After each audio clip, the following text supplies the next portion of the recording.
All right, we'd like to welcome our 2023 FedEx Cup champion Viktor Hovland here to the interview room at historic Eastlake Golf Club. Viktor, an incredible season for you. Wins at the Memorial, last week at the BMW Championship, and this week here in Atlanta. Maybe just some opening thoughts on the accomplishment. It's been a great year. Just kind of, I feel like I've taken a lot of steps this season, contending in more major championships. I finally won in the U.S. I won a big tournament, Jack's event, and honestly, after that, I felt like I've gotten so much better, and it was very pleasing to see. And then, obviously, the last couple of weeks have just superseded that. It's been pretty surreal. It seems like obviously you dream about it, but these things happen when you don't really expect them to. So it's just awesome to be sitting here. Great. Let's take some questions. As always, raise your hands for the mic, please. Let's go to Doug. Viktor, you talk about a plan going in of kind of fairways and greens with a 6-shot lead. As well as you've played for the last 2 weeks, I'm curious how you feel about the way you responded to what Xander was throwing at you. The game plan kind of, as I was talking to Joe, my instructor, the game plan was trying to play as boring as possible. Just trying to play like Tiger back in the day when he would post a 69 or a 70 in a major championship and walk away with a victory. Obviously, it was sweet to make a birdie on the first hole and make a really clutch par save on number 2. And after that, I felt really in control of my game. But even being, I think I was 4 under through 6, and even then, Xander just kept pouring it on. And suddenly, after I missed those couple of short birdie putts on the back 9, early on the back 9, suddenly the lead was at 3, and if I missed that putt on 14, it's suddenly 2. So what he was doing today was very special, and certainly made this day a lot more stressful than I felt like it should have been after that start. Okay, ready? As you look back on the last few years, I mean, when was there a point where you kind of realized, okay, I belong here, and then maybe even more recently, a point where you feel like you can really be with the best? Kind of, what do you think you can be going forward? It took me, I'd say even as an amateur, I was lucky enough to play a couple of PGA Tour events as an amateur. I played a couple of majors as an amateur, and that experience was really good for me because I'm very hard on myself, and I felt like even though I had the game to compete, I never truly believed it. But after I had a couple of nice finishes in those professional events as an amateur, I started to believe a little bit more. I came out on tour. I got my card right away and kept on just putting up good finishes. And that's when I kind of believed that, man, I don't have to play my best game and still be up there and still be really competitive. But at the time, I didn't have all the tools. And ever since then, I've just kind of improved all the time. I've just gotten better and better every single year. And with that comes the belief, and I feel like the belief was the last missing piece. Congratulations, Viktor. When did you think you really had this thing won today with Xander coming, at you all day? And just talk about that huge putt on 14, please. I would have liked to have made those couple of putts last night. I was thinking about that. I had such a hard time falling asleep because I was like, man, if I make that putt on 17 and 18, I have an 8-shot lead. That's a lot different from a 6-shot lead. Even though I felt like I was playing great, I knew it was still possible with a 6-shot lead. If I can play fine and shoot 1 or 2 under, or even just even par and play fine and still get beat by someone like Xander, because he's such a good player. He obviously loves this golf course, and he put up a 62 today. And even with that start, I was 4 under through 6, and I still didn't feel like I had the tournament won, because there's so much that can happen on the back 9, and if I missed the putt on 14, could have been a different story. So it was just a long day. Okay, we'll go Ryan, Cam, and Sean. Victor, what's been the significance of adding Joe Mayo to your team? Yeah, he's been awesome. I've known him for a long time, and we've been texting back and forth for a long time, but not really about the golf swing. Just we've always had a great relationship. He's a very interesting guy, and I like just picking people's brains, and he's an interesting brain to pick. And ever since he's been on the team, it's been great to have someone kind of look at my game from a completely different standpoint. He kind of came into, because he might be one of the only golf instructors that never watches golf. So when he came on board, he had no idea how I played, what I was doing, what it looked like. So he kind of had a fresh set of eyes, and he's just brought a lot of math and physics to my golf game, and we've just applied that, put a lot of hours in, and funny enough, it works. Okay, go to Cam Morfitt. Victor, congratulations. How much do you think about money when you play, and how much did you think about money this week, if at all? Obviously, it's a lot of cash you're playing for. I mean, it's in the back of your mind. But I live in Stillwater, Oklahoma. Money goes a long ways there. It's not like I'm spending money out the wazoo every week. I don't need a lot to be happy. I don't need a lot to live within my means. So obviously it's nice for my family to have that protection, and my eventual kids that I'll have in the future. It's nice to have that, but it's not something that drives me. It's not something that gives me meaning. I find meaning in other places, but obviously with how society works, money is something you need. Okay, Sean? You said the belief comes last. When did the belief come that you could have a season like this and do this? I can't point to a single or a specific moment, but it's just when I start to see the short game kind of come around, and I believe I have all the shots. I just saw the shots that I was able to pull off in tournaments, in highly stressful situations.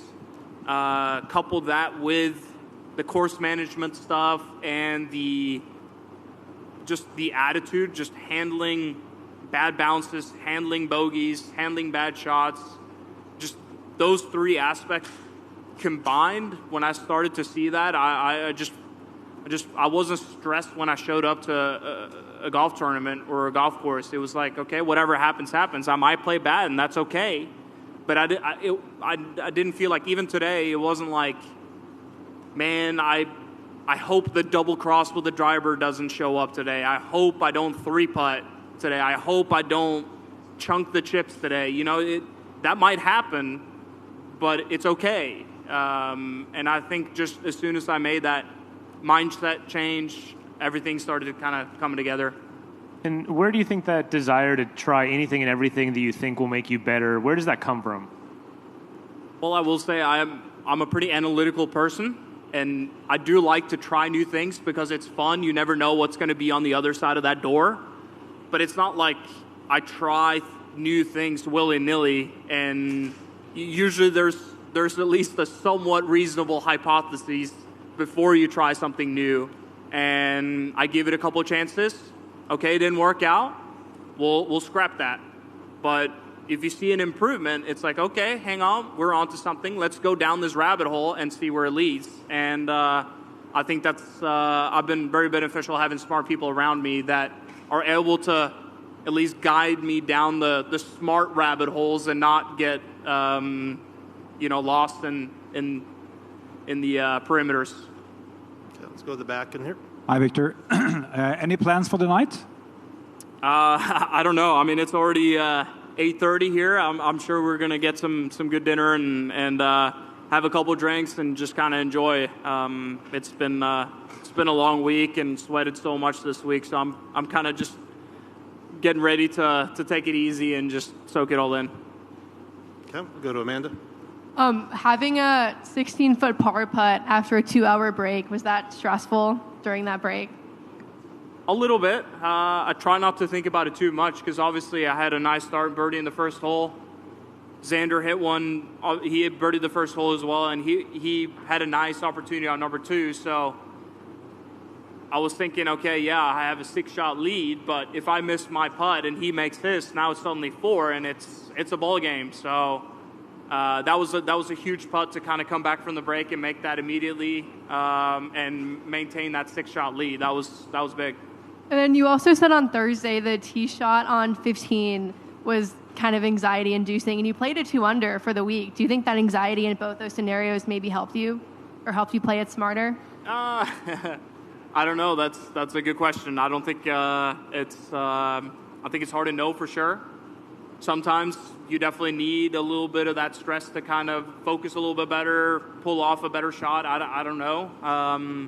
I think it was, it certainly helped me in the situation today that the tees were up because it was a pitching wedge. I could just kind of hit it past the pin and 2-putt it. It's a hard one to birdie, but if the pin is, or if the tees are all the way back there to, for example, that pin, that becomes a little different challenge. But no, certainly it's a hole that gets your attention every single time you step on there.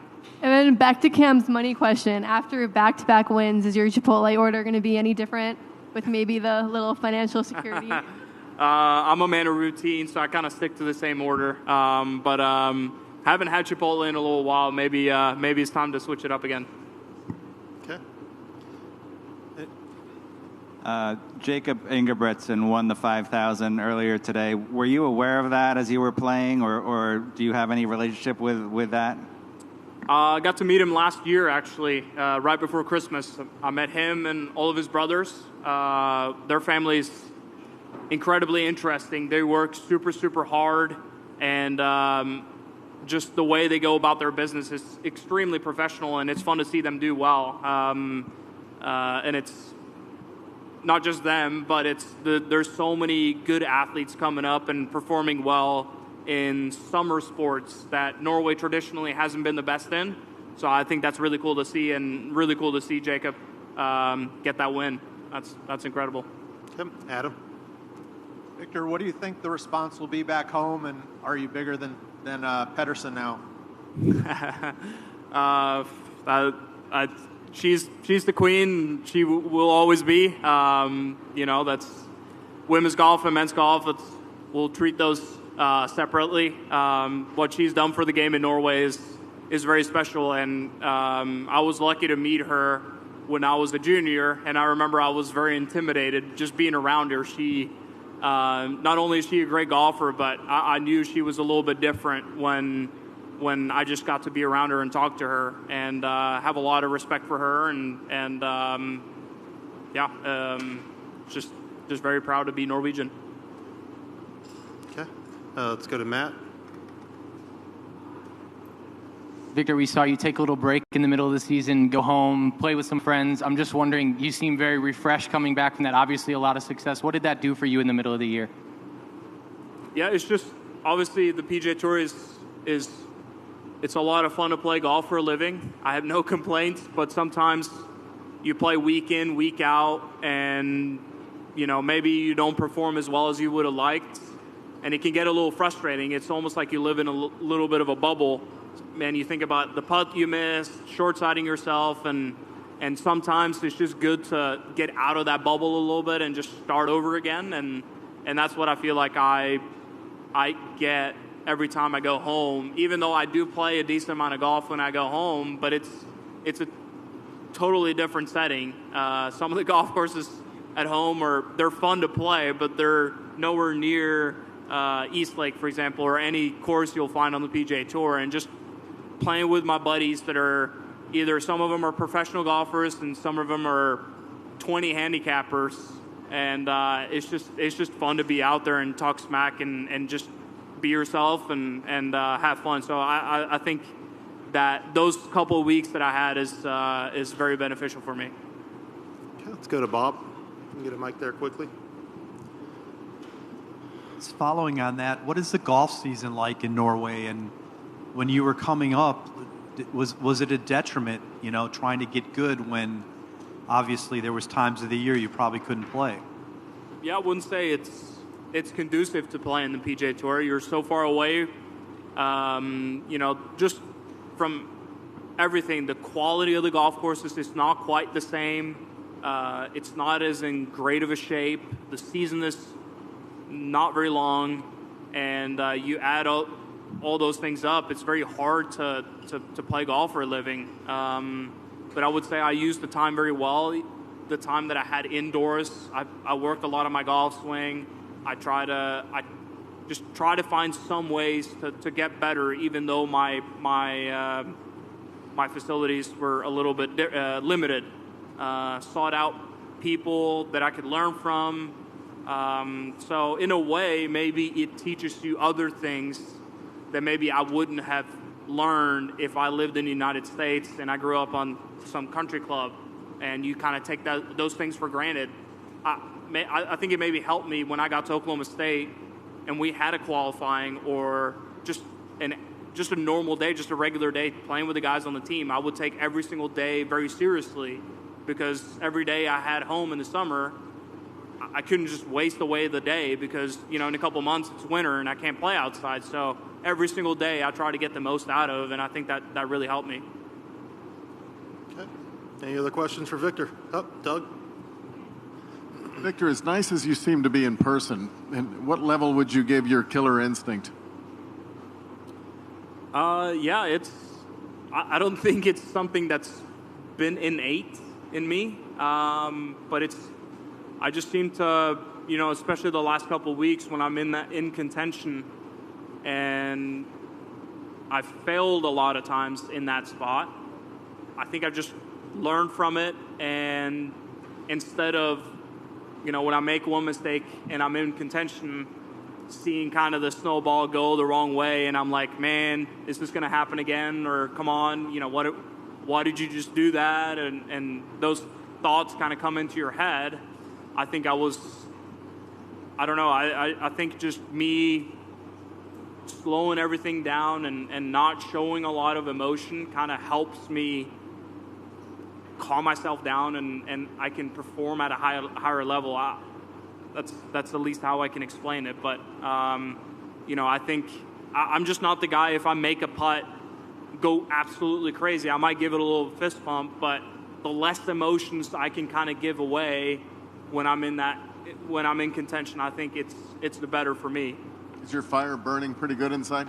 What's that? Is it burning pretty good inside as you're playing? Not showing it, but... Yeah, I would say so. I mean, I'm telling myself, I'm not going to let this go. This putt is going in, and I know this is the right read. I know I've got the right stroke. Just focus on the pace and, almost just will the putt in, if that makes sense. And when it goes in, it's like, heck yeah, that I knew I was going to make that putt, and then let's go to the next hole and birdie that hole. You kind of have to be in that mindset. You're kind of getting excitable right now, by the way. Last thing, 36 under the last 2 weeks. Did it feel easy to you, as hard as you've worked? No, it never feels easy, but it's nice when you get into those rhythms, and you just trust the shots that you hit, and you see the pin, you hit the pin, and you make the putt, and sometimes it just happens easily, but it never feels easy. I don't know how to explain it, but it's just those 2 weeks.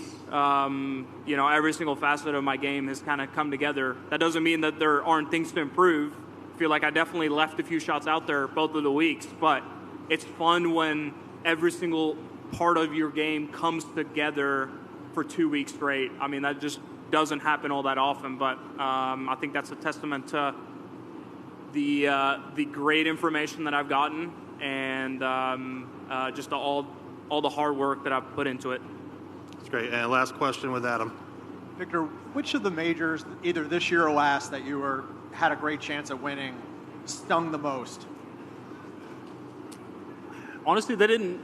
I mean, I know I finished second at the PGA, and obviously that bunker shot on 16, that was a dagger. And obviously being in the final group with Rory at St. Andrews, those are huge moments, and I definitely felt like if I were to play those tournaments again or that last round again right now, I feel like it would have been a slightly different result. But at the same time, I try not to think of it as a disappointment and things that are going to hold me back and haunt me for the rest of my life. It's just, okay, I had an opportunity and it didn't work out. What can I take from that experience and come back and change that the next time I have that opportunity? Because, yeah, when you break it down, you don't have that many moments when you're in the final group of a major championship. You kind of have to seize those opportunities. But the more you think about that and think, man, I better not blow it again this time, that's not really conducive to your goal. You got to just, all right, what can we do? What can we learn from it? And then hopefully next time around you can win. How do you think what you learned from those moments get you to this point today? It comes back to the belief. The small parts, obviously the short game, the major championship golf courses are hard and you're going to miss greens.